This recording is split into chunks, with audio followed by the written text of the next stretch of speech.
Assalamualaikum warahmatullahi wabarakatuh. Yang terhormat Bapak Ibu Wakil Kepala Sekolah SMP Negeri 1 Margoyoso, yang terhormat Bapak Ibu Guru SMP Negeri 1 Margoyoso, dan yang terhormat Ibu Ani Mujini selaku CG Angkatan 9 Kabupaten. Pertama-tama marilah kita panjatkan puja dan puji syukur atas kehadiran Allah Subhanahu wa taala sehingga kita semua bisa berkumpul dalam ruangan ini dalam keadaan sehat, dalam keadaan semangat. Pada kegiatan pagi ini adalah kegiatan diskusi budaya positif modul 1.4 yang disampaikan Ibu Ani Mujiani selaku CGP Angkatan 9 Kabupaten Pati dari SMP Negeri 1 Margoyoso. Perkenalkan, saya Nika Triwidayati selaku moderator yang akan memandu kegiatan diskusi pagi ini. Izinkan saya untuk membacakan susunan acara pada pagi hari ini. Yang pertama adalah sambutan dari Bapak Wakil Kepala Sekolah yaitu Bapak Haryono. Yang kedua adalah penyampaian materi oleh Ibu Ani Mujiani. Yang ketiga adalah sesi tanya jawab, dan yang keempat adalah penutup. Menginjak kegiatan berikutnya yaitu penyampaian diseminasi budaya positif yang disampaikan oleh Ibu Ani Mujiani dari CGP Angkatan 9 Kabupaten Pati. Silakan Bu Ani. Bismillahirrahmanirrahim. Assalamualaikum warahmatullahi wabarakatuh. Yang terhormat Bapak Dr. Andes Teguh Sudadi MM selaku Kepala SMP Negeri 1 Margoyoso, Bapak Ibu Guru beserta tenaga administrasi SMP Negeri 1 Margoyoso yang saya cintai dan saya banggakan. Puji syukur kita panjatkan kehadiran Allah Subhanahu wa taala yang mana pada kesempatan ini kita masih diberikan kesehatan, kebahagiaan dan keselamatan sehingga dapat melaksanakan kegiatan diseminasi budaya positif modul 1.4 bersama dengan saya Ibu Ani Mujiani, calon guru penggerak angkatan 9 dari Kabupaten Pati SMP Negeri 1 Margoyoso. Bapak Ibu, sebelum saya menjelaskan lebih jauh tentang budaya positif, saya ingin memberikan atau menyajikan 3 buah pertanyaan pemantik, di mana pertanyaan ini nanti harapan saya dapat menyegarkan kembali pemikiran Bapak Ibu, sehingga harapan saya juga dengan berakhirnya kegiatan ini kita bisa mempraktekannya dengan baik. Nah, Bapak Ibu yang saya hormati, ini ada 3 pertanyaan pemantik. Yang pertama, apakah hukuman dapat mendisiplinkan anak? Yang kedua, pemberian hukuman dengan hal positif seperti membaca atau membersihkan halaman sekolah, apakah itu juga dapat meningkatkan disiplin anak? Dan yang ketiga, apakah memberikan penghargaan dapat meningkatkan motivasi belajar anak?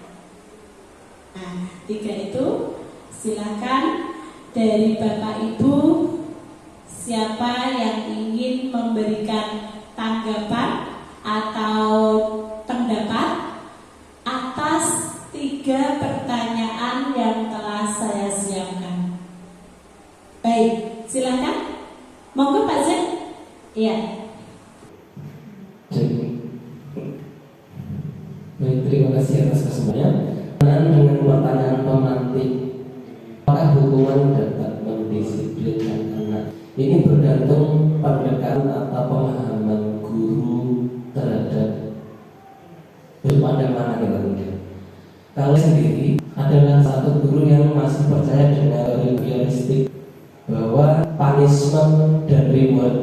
itu penting diterapkan ketika tujuannya adalah untuk mendisiplinkan anak.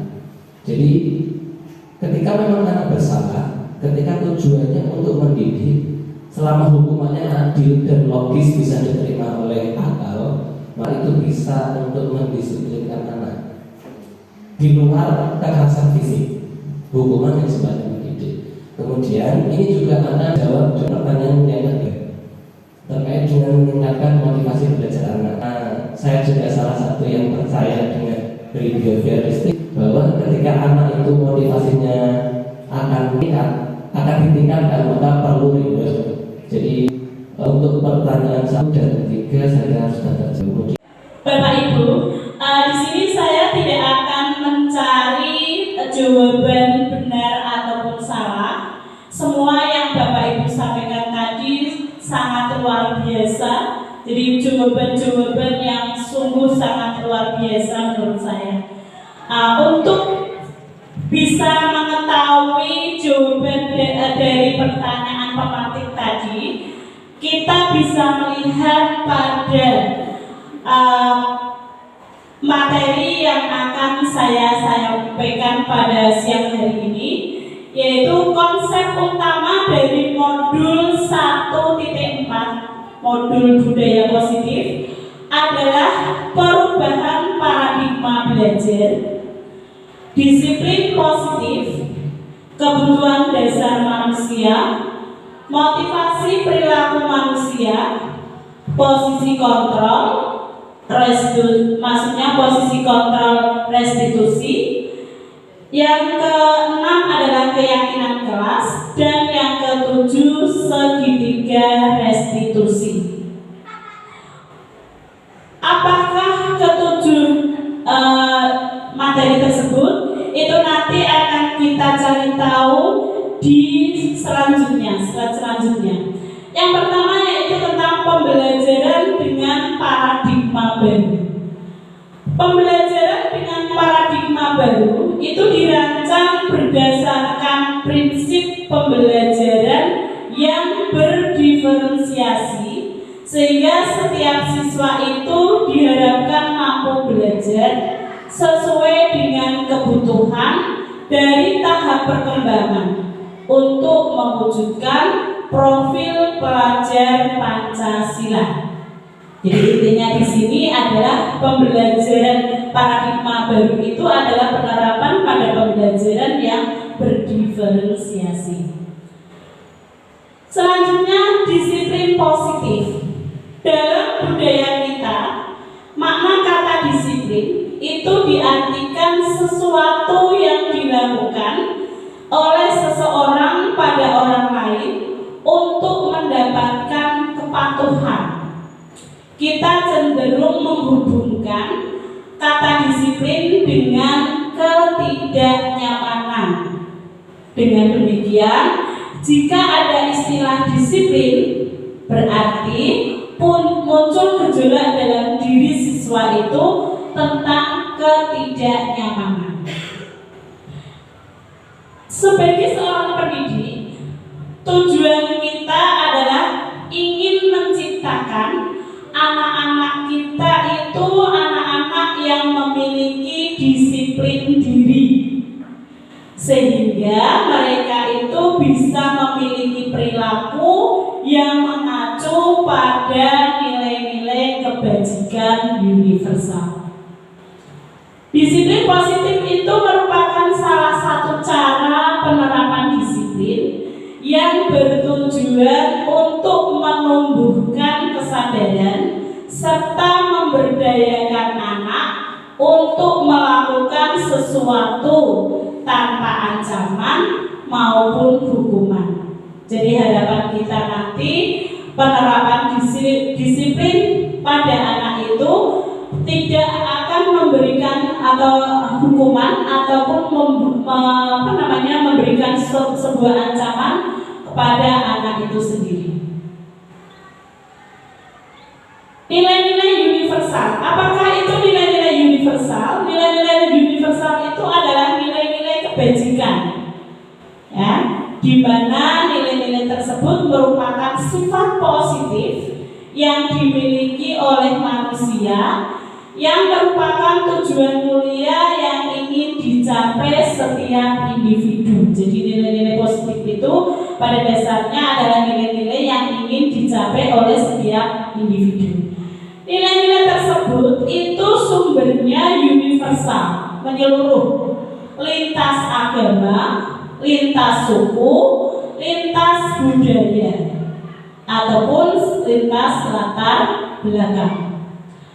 Ada beberapa pendapat mengenai nilai-nilai universal. Yang pertama, menurut William Glasser pada teori kontrol di tahun 1984 menyebutkan atau mengatakan bahwa nilai-nilai universal itu merupakan nilai-nilai yang dimiliki oleh setiap perilaku atau perbuatan memiliki suatu tujuan.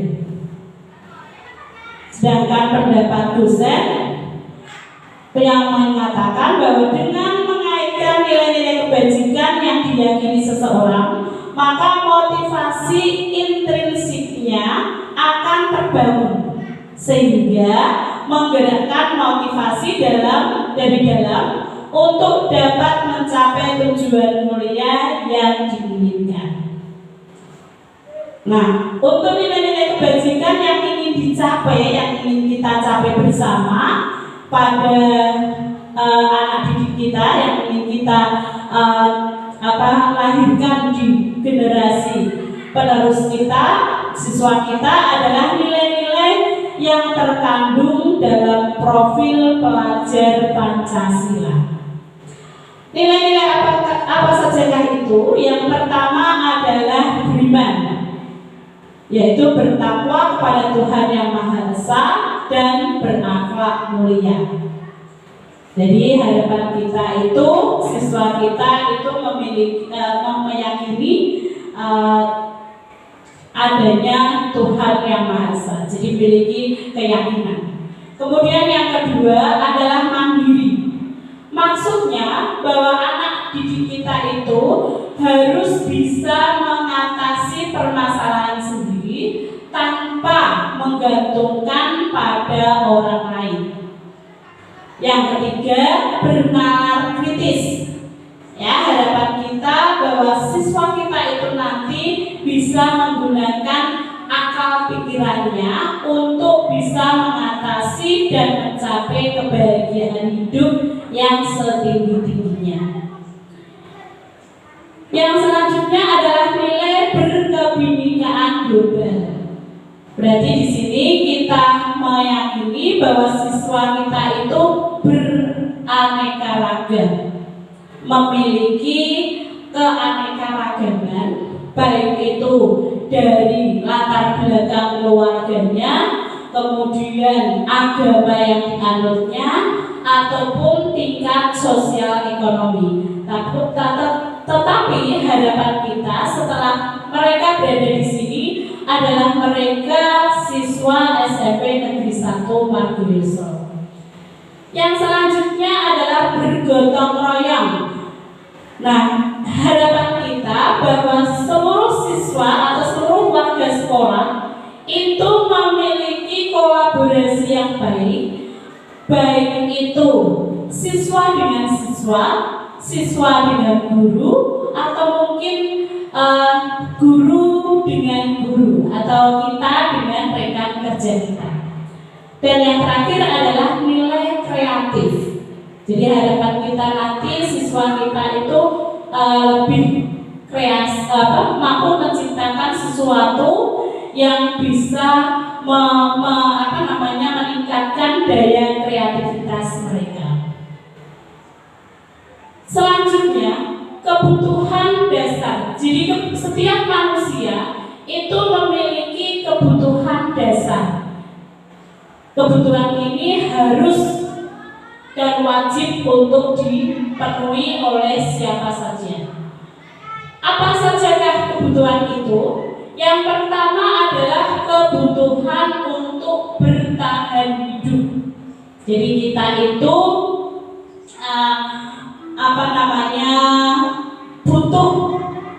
butuh sesuatu bisa kita gunakan untuk mempertahankan diri kita.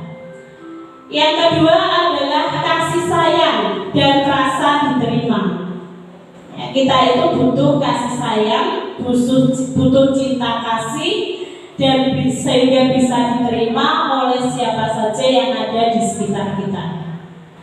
Yang ketiga adalah penguasaan. Penguasaan. Jadi kita itu ingin sekali bisa menguasai sesuatu.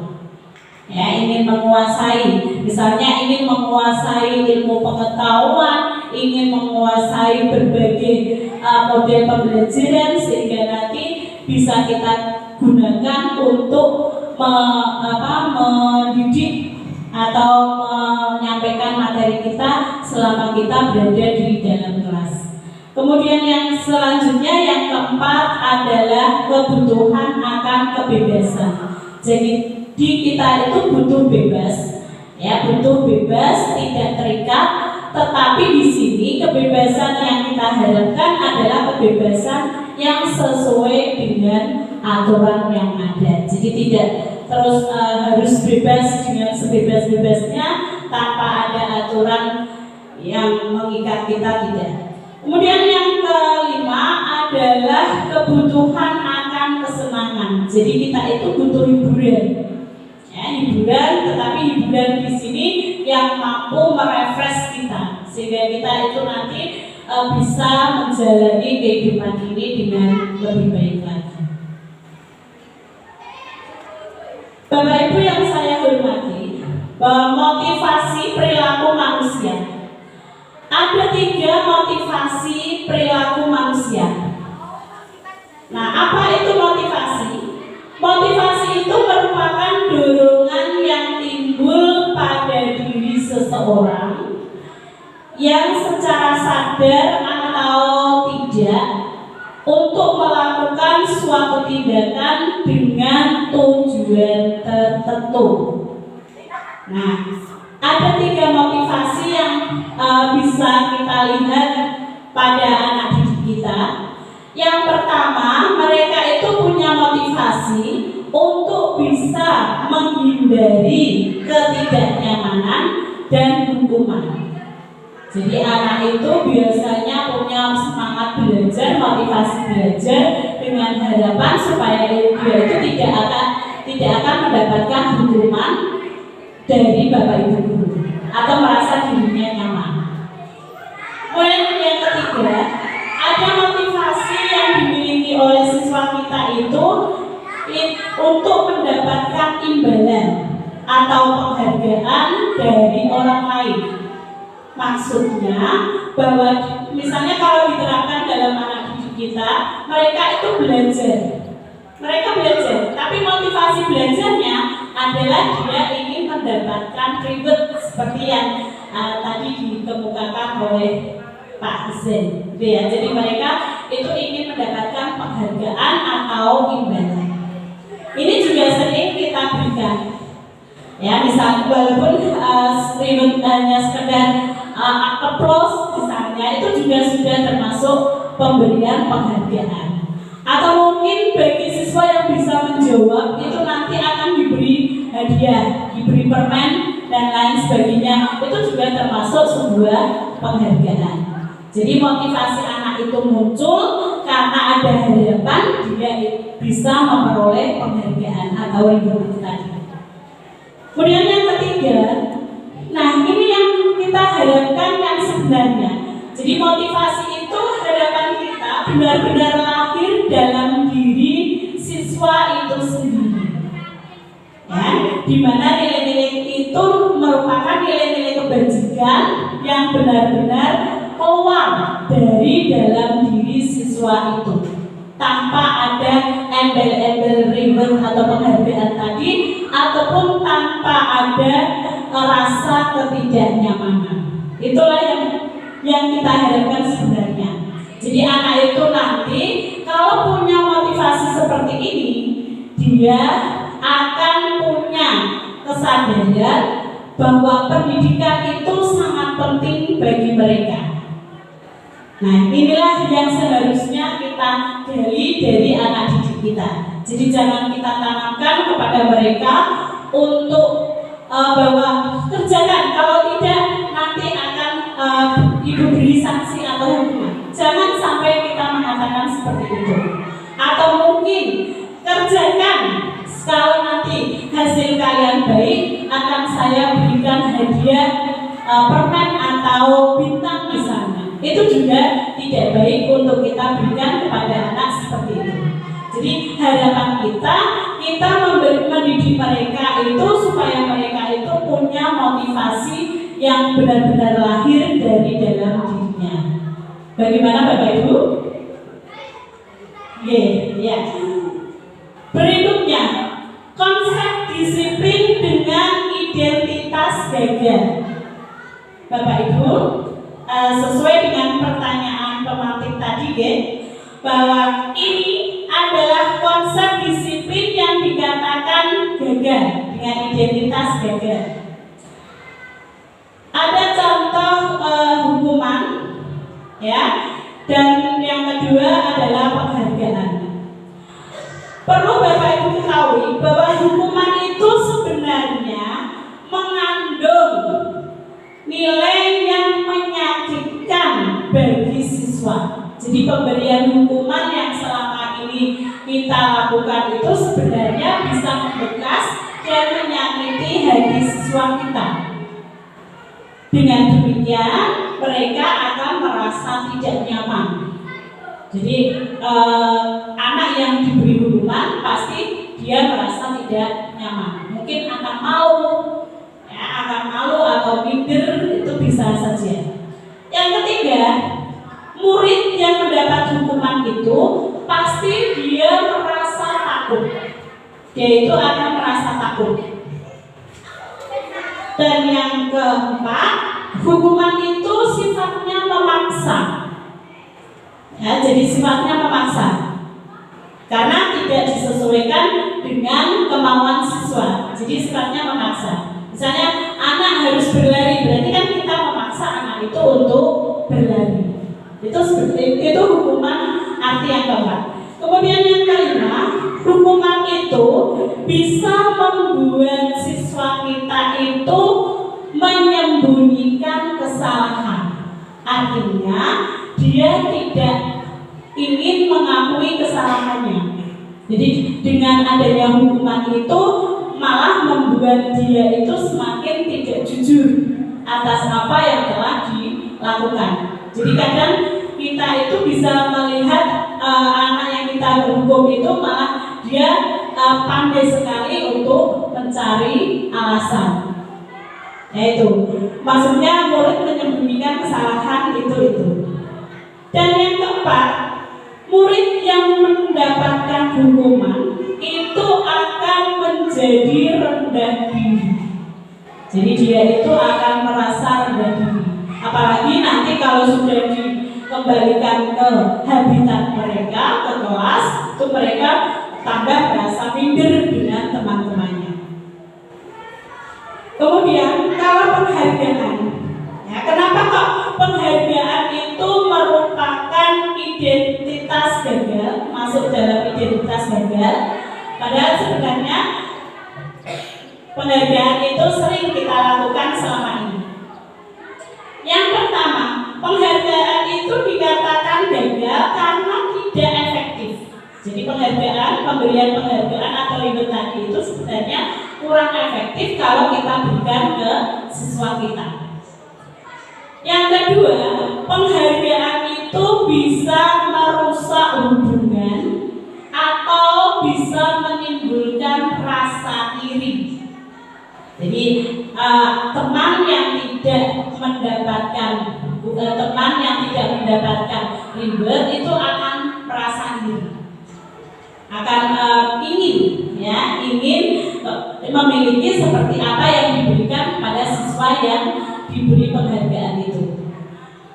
Yang ketiga, penghargaan itu sebenarnya kalau kita bisa bisa terbuka, itu dapat mematikan kreativitas. Karena anak kan biasanya ingin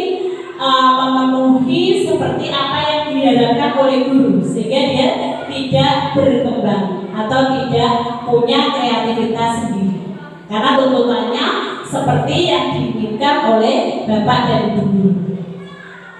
Yang keempat, menghukum dengan sistem ranking. Jadi penghargaan itu sama halnya dengan memberikan ranking pada waktu kita membagi hasil belajar mereka di akhir semester itu. Jadi pemberian ranking itu sama juga dengan memberikan penghargaan, ya, memberikan penghargaan, tetapi penghargaan yang sifatnya gagal, termasuk hukuman juga ini.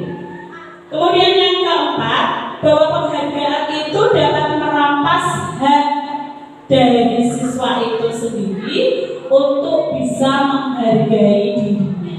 Ini ada kaitannya dengan mematikan kreativitas tadi. Bagaimana Bapak Ibu? Sudah jelas ya bahwa hukuman dan penghargaan di sini itu dimasukkan dalam konsep identitas gagal.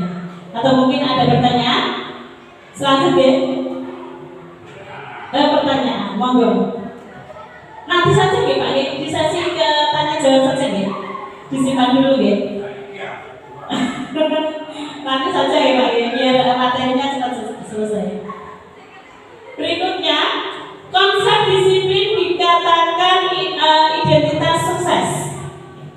Konsep disiplin dengan identitas sukses itu adalah pemberian konsekuensi dan restitusi. Nah, konsekuensi itu adalah penguatan jangka pendek. Konsekuensi itu penguatan jangka pendek. Jadi bagus tetapi hanya aman dalam jangka pendek. Itu maksudnya. Kemudian yang kedua, konsekuensi itu perlu monitoring berkelanjutan. Jadi harus ada tindak lanjutnya. Dan yang ketiga, konsekuensi itu muncul dari stimulus respon. Jadi ada sebab, ada akibat. Kemudian yang keempat, murid bisa menghormati peraturan. Ya, konsekuensi itu dapat membuat murid menghormati akan peraturan yang ada. Dan yang terakhir, konsekuensi bisa kehilangan waktu untuk merenungi kesalahan. Jadi pemberian konsekuensi itu bisa menghilangkan waktu untuk merenungi akan kesalahan kita. Jadi siswa, mungkin kalau kita terapkan pada siswa, itu tidak memiliki kesempatan untuk merenung atas kesalahannya. Itu pemberian konsekuensi. Sedangkan restitusi, restitusi itu bisa membuat murid bertanggung jawab untuk perilakunya. Jadi pemberian restitusi itu bisa membuat murid itu bisa bertanggung jawab atas kesalahan yang dilakukan. Yang kedua, restitusi akan fokus pada pemecahan masalah.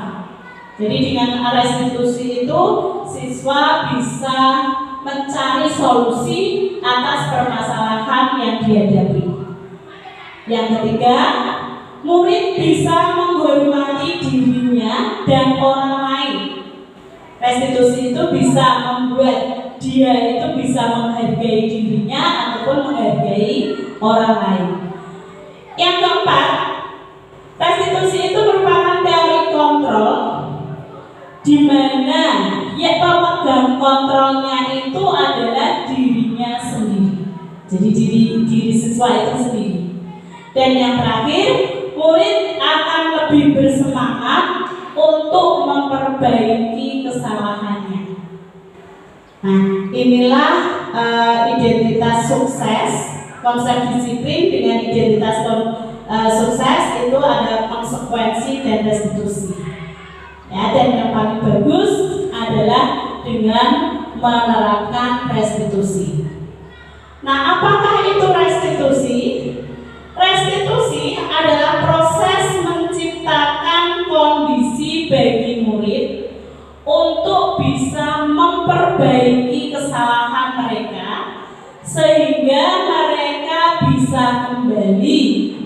kelompok mereka dengan karakter yang lebih kuat. Ya. Saya ulangi bahwa restitusi itu merupakan proses menciptakan kondisi murid, ya, di mana murid itu nanti bisa mengakui dan memperbaiki kesalahannya,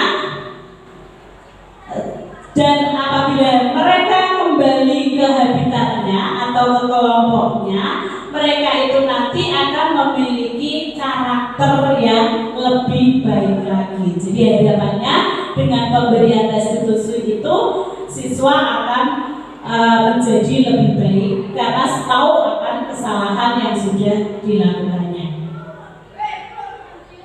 Ciri-ciri dari restitusi yang pertama, restitusi itu bukan menebus kesalahan, tetapi anak itu diharapkan mampu belajar dari kesalahannya. Jadi anak itu diharapkan bisa mencari belajar untuk bisa mencari kesalahan dan bisa belajar dari kesalahannya itu. Yang kedua, restitusi itu bisa memperbaiki hubungan. Jadi kalau kita memberikan restitusi kepada siswa kita, berarti nanti hubungan kita dengan siswa itu akan semakin baik. Ya, beda dengan kalau hukuman. Kalau hukuman itu kita berikan siswa, kadang siswa itu merasa dendam terhadap kita. Ada rasa benci terhadap kita yang telah memberikan hukuman. Bapak Ibu, untuk restitusi itu tidak seperti itu. Kemudian restitusi itu sebenarnya memberikan tawaran, bukan paksaan. Artinya kita menawarkan kepada peserta didik untuk mencari dan memperbaiki kesalahannya sendiri. Jadi kita tidak memaksa dia untuk mencari kesalahannya, kemudian memaksanya untuk memperbaiki kesalahannya, tidak. Tetapi kita menawarkan dia sendiri yang menggali kesalahannya, dan dia sendiri nanti yang bisa mencari jawaban atas kesalahan yang sudah dilakukan. Yang keempat, restitusi itu bisa menuntun untuk melihat ke dalam diri. Jadi anak itu diharapkan mampu introspeksi diri. Dan yang kelima, mencari kebutuhan dasar yang mendasari tindakan. Jadi misalnya dia melakukan kesalahan itu, apa yang dia butuhkan? Misalnya dia butuh perhatian dari kita mungkin. Nah itu contohnya. Jadi kita dengan memberikan restitusi itu berarti kita akan menggali kebutuhan apa yang dimiliki, yang diharapkan oleh siswa tersebut. Yang keenam, bahwa restitusi itu fokus pada karakter bukan pada tindakan. Jadi harapan kita nanti karakter anak itu akan lebih baik. Dan yang terakhir, Bapak Ibu, yang perlu kita ketahui bersama, bahwa restitusi itu adalah mencari solusi secara bersama atas kesalahan yang sudah dilakukan oleh siswa. Gitu ya? Itu ciri-ciri dari restitusi. Nah, perhatikan contoh kasus. Di sini ada sebuah kasus dengan 3 perlakuan yang berbeda.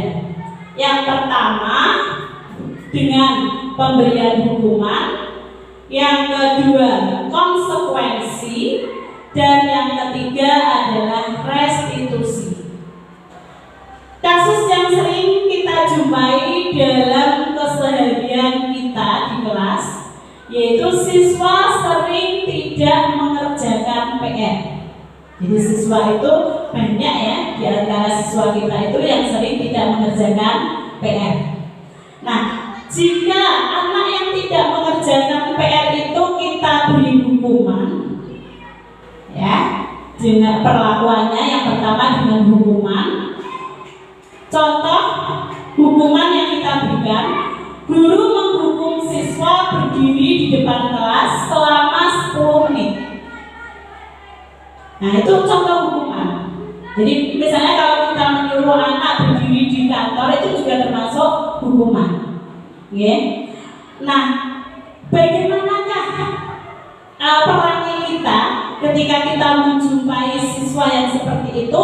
Tentu guru akan marah, dan sebaliknya murid akan menjadi takut. Ya, jadi kalau kita melihat anak didik kita itu tidak mengerjakan PR, itu kita pasti marah. Dan mereka yang tidak mengerjakan PR itu takut. Takutnya karena apa? Takutnya karena akan kita berikan hukuman itu. Kemudian jika kasus tersebut itu kita atasi dengan pemberian konsekuensi. Ya, contohnya guru memberikan konsekuensi untuk mengerjakan PR-nya 3 kali lipat. Jadi guru itu diberi konsekuensi untuk mengerjakan PR-nya itu tetapi sebanyak 3 kali lipat. Di sini perangai kita sebagai guru itu lebih tegas, dan murid pun akan lebih menghormati peraturan. Jadi diharapkan dengan adanya konsekuensi itu murid tidak akan melanggar. Nah, yang ketiga ini dengan restitusi, penanganannya itu dengan restitusi. Guru menanyakan keyakinan kelas dan membantu siswa menemukan solusi. Bapak Ibu yang saya hormati, bahwa keyakinan kelas itu sangat penting. Jadi setiap awal tahun pembelajaran sepantasnya lah kita untuk membuat keyakinan. Karena keyakinan kelas ini nanti yang akan menjadikan norma atau aturan ketika kita berada di kelas. Ya, dan harapan dari keyakinan kelas yang sudah kita sepakati bersama dengan siswa itu akan membuat mereka untuk lebih termotivasi dan semangat di dalam belajar. Dan tentunya keyakinan kelas itu akan menjadi nilai-nilai positif yang bisa dibudayakan, sehingga nanti kalau sudah dibudayakan atau dibiasakan itu akan menjadi karakter yang baik. Nah, penanganannya itu kita kembalikan pada keyakinan kelas apa yang sudah mereka langgar. Jadi tidak mengerjakan PR, itu kita kembalikan keyakinan kelas apa yang sudah mereka langgar. Nah, kemudian kalau sudah, kita ajak siswa tersebut untuk mencari solusinya bersama-sama. Nah, jadi kita tidak terus menyalahkan, tetapi kita kembali tadi saling bersama mencari solusi dengan siswa. Nah, peran yang kita terapkan pada waktu memberikan restitusi itu guru menjadi lebih terbuka terhadap siswa, sedangkan siswa itu sendiri akan lebih menghormati dirinya sendiri dan bisa menghormati orang lain. Bapak Ibu yang saya hormati, bagaimanakah jelas ya perbedaan antara hukuman, konsekuensi, dan restitusi. Nah, kembali ke sini, apa yang sering kita berikan kepada anak-anak kita di antara ketiga itu? Hukuman, konsekuensi, atau restitusi? Hukuman. Saya pun juga termasuk super ini kalau memberikan hukuman. Jadi saya sering memberikan hukuman kepada siswa saya untuk mengerjakan kembali tugasnya itu di luar kelas. Nah, dari sini setelah saya belajar tentang budaya positif ini, saya menjadi sadar bahwa apa yang saya lakukan selama ini ternyata kurang baik. Gitu. Nah, Bapak Ibu, di sini ada 5 kasus. Nah, ada 5 kasus. Apakah kelima kasus itu termasuk hukuman ataukah konsekuensi? Ingat ya, bahwa konsekuensi itu biasanya diberikan melalui proses. Jadi konsekuensi itu diberikan secara berproses. Jadi ada prosesnya, tidak serta-merta saat itu. Yang pertama, mencatat 100 kali di dalam buku kalimat. Ya, jadi mencatat 100 kali di dalam buku, dan kalimat yang biasa dituliskannya itu adalah saya tidak akan terlambat lagi. Ya, saya tidak akan terlambat lagi untuk datang ke sekolah. Menurut Bapak Ibu, apakah itu termasuk hukuman ataukah konsekuensi? Termasuk hukuman. Hukuman atau konsekuensi? Alasannya apa? Untuk bunyikan mungkin? Jadi si anak melakukan sebuah kesalahan.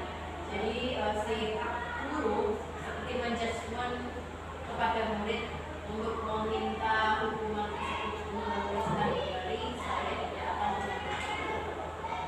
Bagaimana Bapak Ibu? Setuju? Setuju ya? Ini termasuk hukuman ya?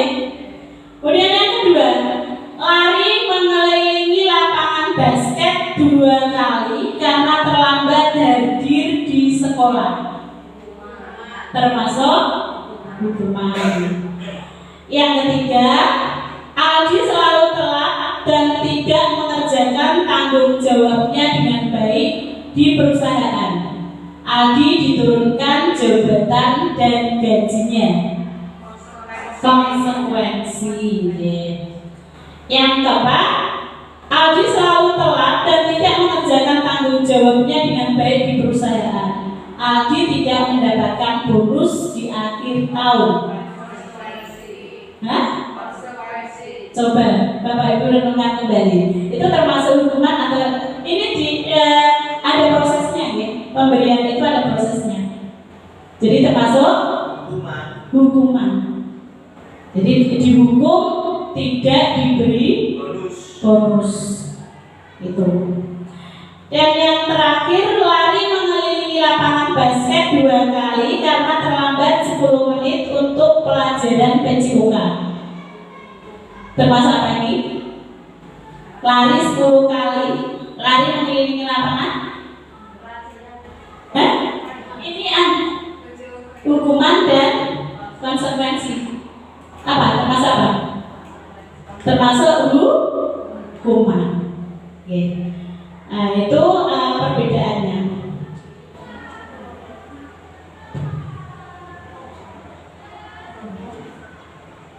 Nah, posisi kontrol restitusi, Bapak Ibu, ini ada gambar ya tentang penerapan posisi kontrol restitusi.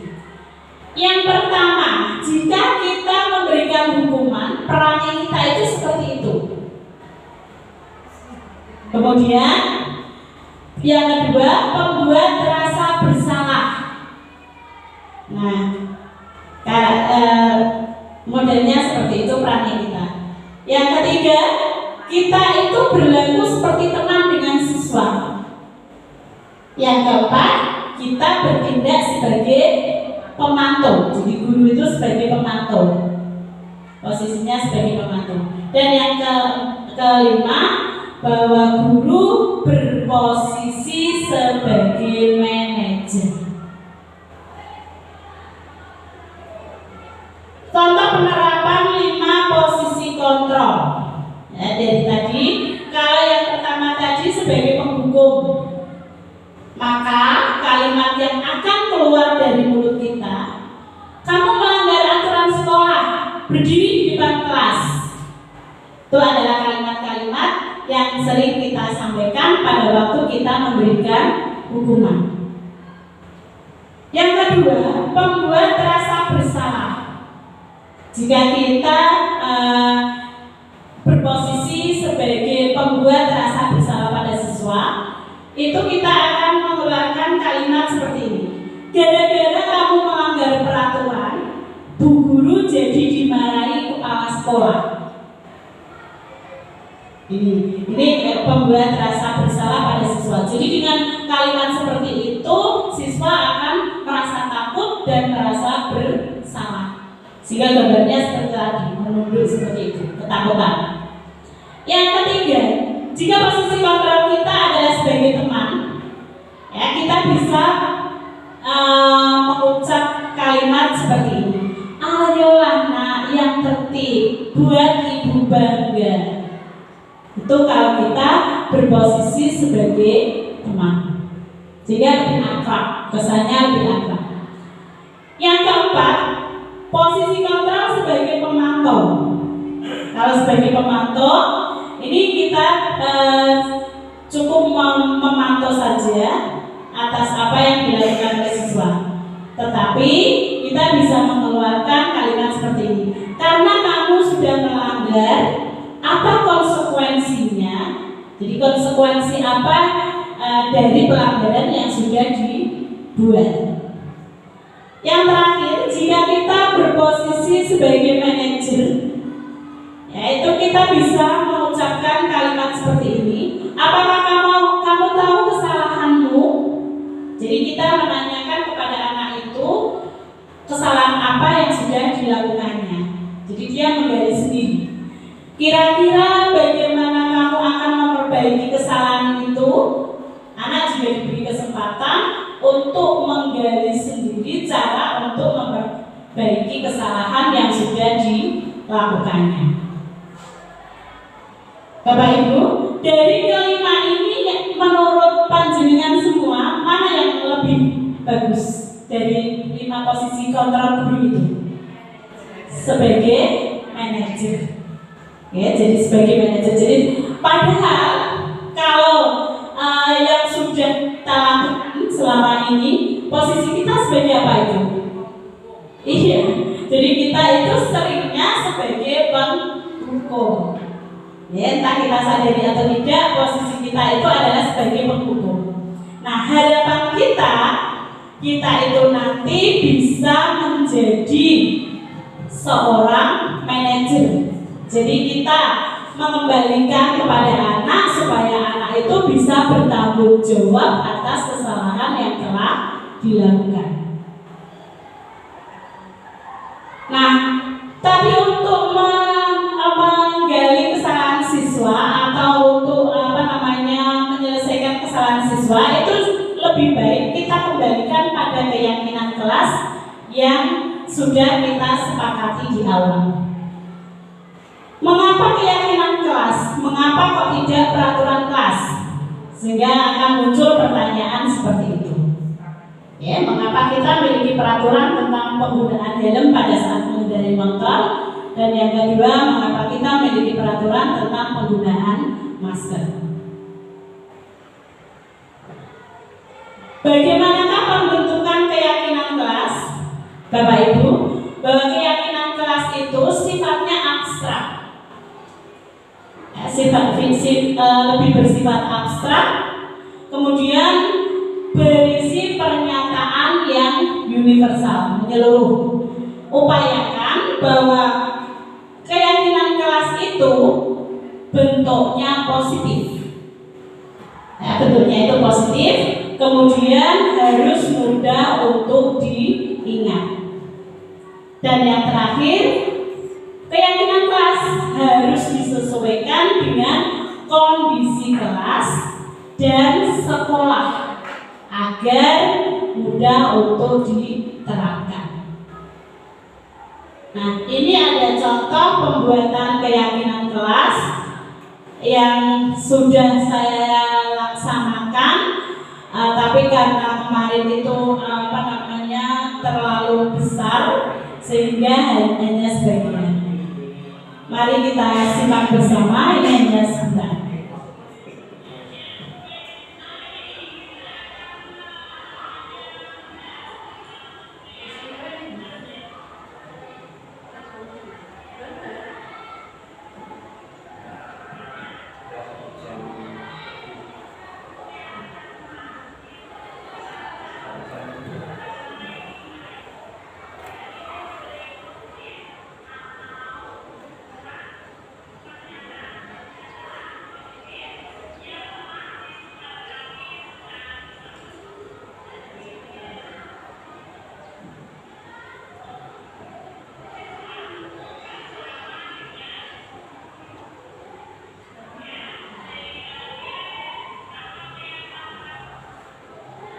Ini saya laksanakan di kelas 9F. Jadi keyakinan kelas ini saya laksanakan di kelas 9F. 9G, ya 9G.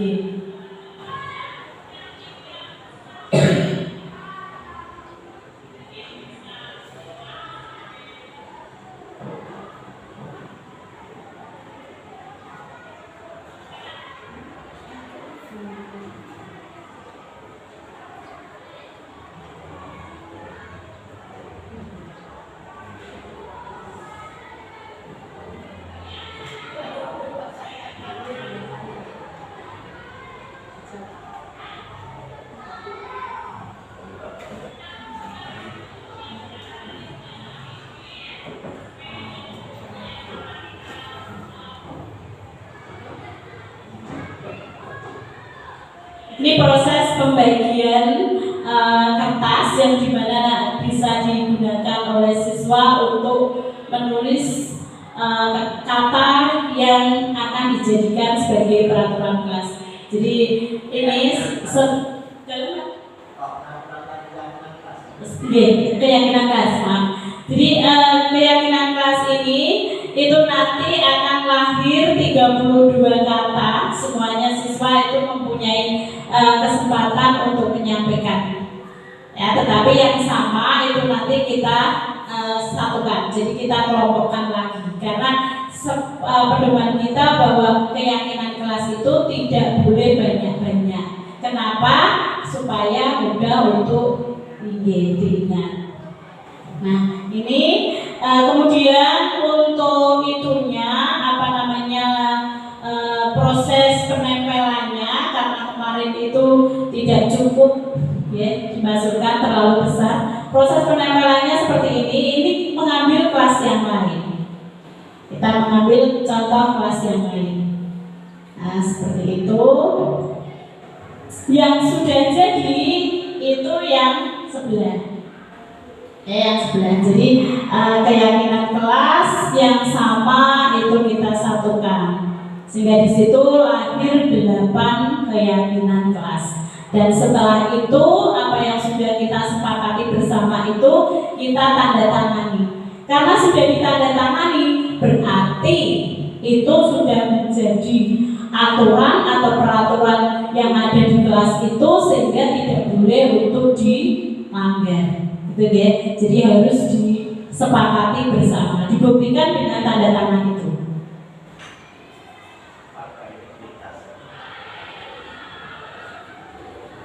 Ya, seperti ini. Bapak Ibu, selanjutnya cara penanganan kasus dengan menggunakan segitiga restitusi. Nah, segitiga restitusi itu ada 3 tahapan. Yang pertama adalah menstabilkan identitas. Pertanyaan yang bisa kita munculkan, setiap orang pasti pernah melakukan kesalahan. Jadi pernyataan yang bisa kita munculkan seperti itu. Jadi menstabilkan. Kemudian kamu bukan satu-satunya yang pernah melakukan. Jadi ibu juga pernah melakukan kesalahan seperti itu. Atau semua manusia bisa melakukan kesalahan seperti itu. Yang kedua, tahapan yang kedua adalah validasi tindakan yang salah. Nah, ini kita mencoba untuk mencari tahu alasan dia mengapa melakukan kesalahan tersebut. Adakah cara yang lebih efektif agar dia bisa mendapatkan apa yang dibutuhkannya? Dan yang ketiga adalah menanyakan keyakinan. Jadi untuk mengatasi permasalahan siswa yang itu kita bisa mengembalikan pada keyakinan kelas. Keyakinan kelas apa yang telah kita sepakati bersama dan keyakinan apa yang sudah kalian langgar sesuai dengan kesalahan yang sudah dilakukan. Apakah itu segitiga restitusi? Segitiga restitusi merupakan tahapan tindakan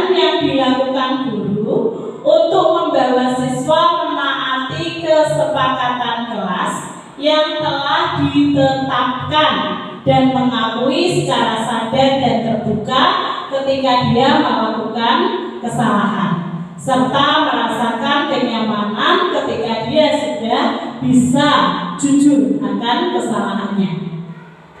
Itu yang disebut dengan segitiga restitusi. Jadi di sini intinya kita memberikan kesempatan kepada siswa itu untuk bisa menggali kesalahannya, kemudian mencari solusi atas kesalahan yang sudah dilakukan dengan mengembalikan pada keyakinan kelas yang sudah disepakati bersama. Dengan demikian nanti kita harapkan siswa kita itu akan lebih jujur dalam mengakui kesalahannya. Contoh penanganan kasus dengan menggunakan segitiga restitusi. Ini saya coba menerapkannya di kelas saya ketika ada siswa yang bermasalah. Ya, misalnya dia marah-marah pada temannya.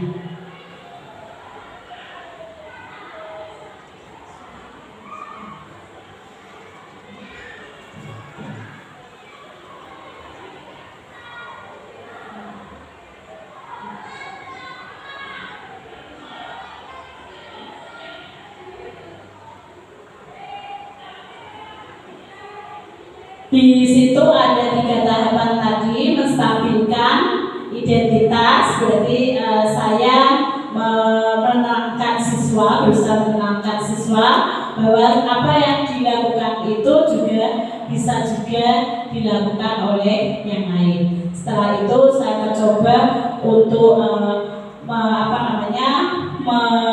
meminta siswa untuk bisa memunculkan kesalahan yang sudah dilakukan. Dan yang terakhir itu nanti siswa akan bisa mencari solusi ya atas kesalahan dengan mengembalikannya pada keyakinan kelas. Mohon maaf ini suaranya agak itu kurang jelas. Karena angin pada waktu itu anginnya sangat kencang.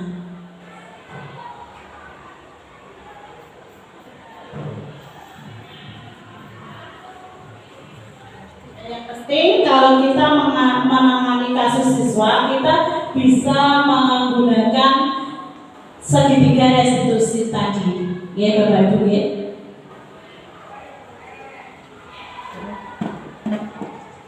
Di situ siswa menjadi sadar bahwa apa yang dilakukannya itu adalah hal yang salah.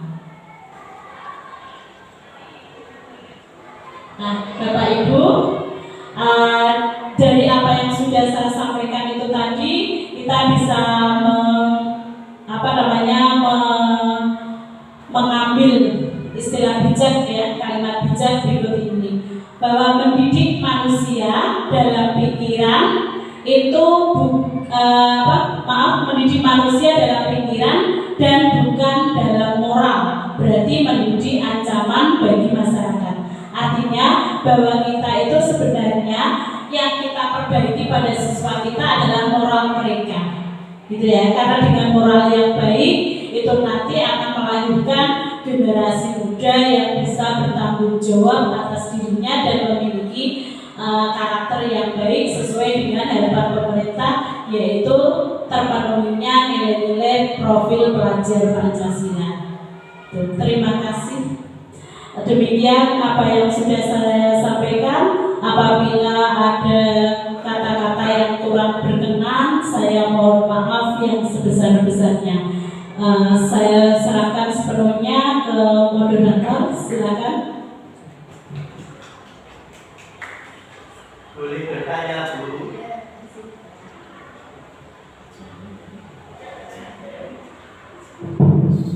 Baik, terima kasih Ibu Ani Pujiani, paparan yang luar biasa. Semoga bisa bermanfaat bagi kita semua. Merupakan hal yang baru bagi kita seorang guru, bagaimana untuk menyelesaikan mengeksekusi murid apabila ada suatu permasalahan. Baik, untuk kegiatan selanjutnya adalah sesi tanya jawab.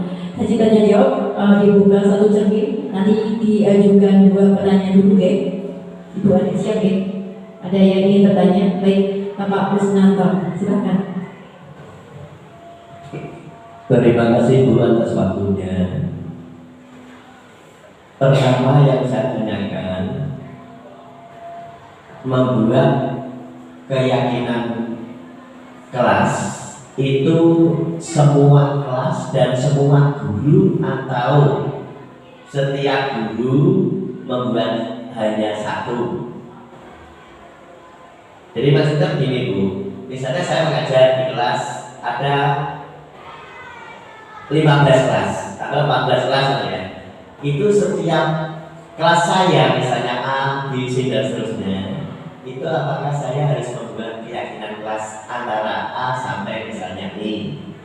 Terus misalnya ada guru yang lain, misalnya Pak Rusmanto sama kelasnya A sampai I, itu apakah membuat keyakinan kelas sendiri juga?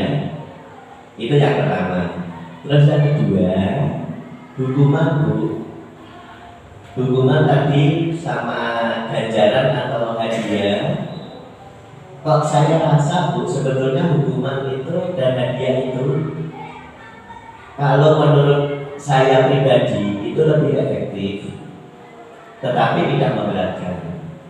Karena sudah berkali-kali misalnya anak itu memang anak seperti itu, kalau kita tidak memberi hadiah atau hukuman bagaimana? Contohnya setiap hari selalu telat.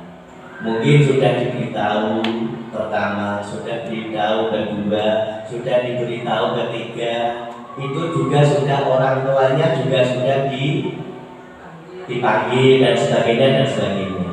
Karena begini Bu, menurut kami atau saya pribadi, saya juga dulu pernah menghukum sampai sekarang itu membatas Bu. Boleh tanya dan boleh nanti bersama dengan saya. Ya, misalnya ada seorang murid saya sekarang jadi dokter Bu, tidak pamer Bu, di KSH Kayu Dokter Oxkin. Itu alhamdulillah murid saya dan membekas. Saya tidak mengenal tapi beliaunya mengenal. Terus yang kedua, ada dokter juga di KSH, itu di bagian UGD Bu. Ketika kami atau saya dengan Pak Rusmanto barangkali itu masih ingat Pak Rusmanto yang putri itu Pak, itu ternyata itu juga murid dan juga dulu Bu, saya kan mengajar bahasa Jawa, sok disepelekan Bu. Akhirnya sudah berkali-kali saya beri hadiah, bahkan mungkin saya sampai jelek Bu, tetapi sekarang dia masih ingat karena membekas. Terima kasih. Baik, terima kasih Pak Kusnanto atas pertanyaannya. Baik, apabila saya menangkap dua pertanyaan yang diajukan. Yang pertama adalah apakah keyakinan kelas itu ya, apakah itu semuanya harus dilaksanakan oleh guru mapel tersebut? Dan pertanyaan yang kedua, apakah hukuman dan konsekuensi itu adalah paling efektif untuk hukuman dan penghargaan atau reward itu adalah solusi terbaik yang dilakukan oleh guru untuk siswa. Baik, terima kasih. Silakan Bu Ani.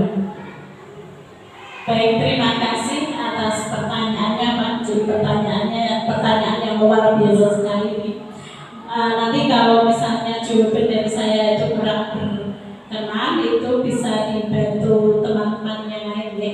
Kalau menurut saya, karena dari awal saya katakan bahwa kita tidak akan mencari benda yang sama, tetapi kita berpedoman pada budaya positif yang sudah kita pelajari bersama.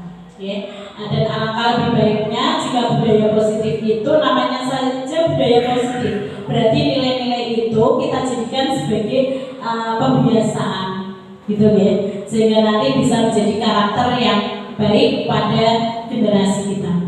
Untuk pertanyaan pertama, apakah keyakinan kelas itu harus dibuat oleh semua guru?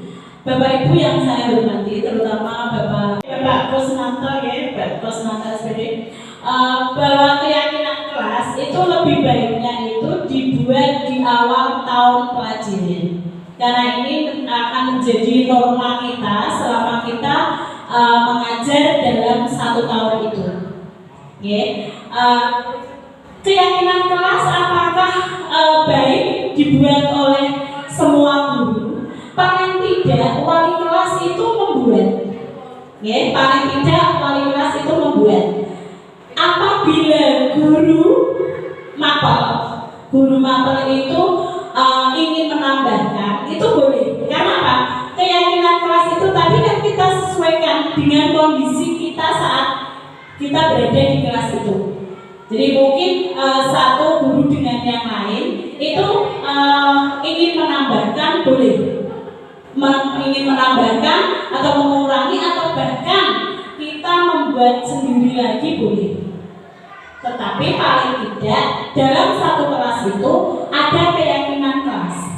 Karena dari keyakinan kelas itu nanti jika ada pelanggaran kita kembalikan kepada siswa itu sendiri. Bapak Ibu, keyakinan kelas itu bukan guru yang membuat, tetapi kolaborasi yang baik antara siswa dengan guru. Jadi lahir dari guru, kemudian kita sepakati bersama. Kita sepakati, jadi guru dan siswa itu saling menyepakati, gitu ya. Jadi bukan terus itu guru yang membuat, tidak. Tetapi siswa, lahirnya dari siswa. Kata-kata bijak itu lahir dari siswa, kemudian kita sepakati bersama. Kita sepakati. Seperti itu, Pak Kusnanto. Mungkin seperti ketika kami di sekolah dulu tidak di sini, itu setiap kelas, setiap mau tahun ajaran baru atau mau mulai kita belajar, itu kita buat yang namanya apakah hampir sama fakta integritas. Anak-anak itu membuat semacam ya kata-kata yang itu isinya salah satunya adalah misalnya saya tidak akan atau kami tidak akan berbuat atau kami di dalam kelas di sana, apa seperti itu? Ya, sama seperti itu. Hanya saja kita berpedoman pada penggunaan kalimat kata positif. Jadi tidak boleh menggunakan kata tidak atau jangan. Misalnya disiplin itu saja. Atau bertanggung jawab. Jadi kalau ada anak yang tidak mengerjakan PR tepat waktu, itu berarti kan dia tidak bertanggung jawab. Lahirlah kesepakatan atau keyakinan kelas itu bertanggung jawab. Jika terjadi pelanggaran, berarti dia tidak bertanggung jawab. Seperti itu, Bapak. Kemudian untuk pertanyaan yang kedua, kalau tidak salah tadi pertanyaan Pak Kusnanto, apakah hukuman atau ribet, hukuman dan ribet, Bapak, hukuman dan ribet itu berbeda ya. Jadi hukuman itu berbeda dengan penghargaan. Tetapi penghargaan itu sebenarnya merupakan cara menghukum, tetapi dilakukan dengan halus. Jadi pemberian hukuman tetapi dilakukan secara halus. Karena apa? Karena di sini itu nanti akan lahir hal-hal negatif. Misalnya ada anak yang iri ketika temannya mendapatkan penghargaan, hadiah misalnya. Atau mungkin anak itu dia itu mau mengerjakan PR, hanya berharap untuk mendapatkan penghargaan. Jadi dia tidak ada kesadaran dalam dirinya untuk belajar itu sendiri. Sehingga kalau menurut saya, baik hukuman maupun penghargaan itu sama-sama berakibat kurang baik terhadap siswa kita, karena bisa mematahkan kreativitas siswa. Seperti itu, Bapak. Mungkin ada pertanyaan yang lain?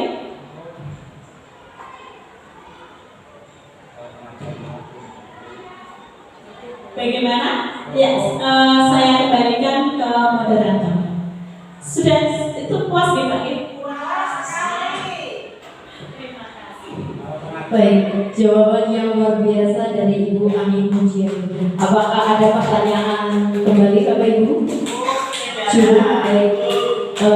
Jika tidak ada pertanyaan, saya tutup dari kegiatan diseminasi budaya positifnya ini. Semoga membawa keberkahan kebaikan bagi kita semua, bagi kita seorang guru. Cukup hidup saya sebagai moderator. Mohon maaf apabila ada kesalahan. Wassalamualaikum warahmatullahi wabarakatuh.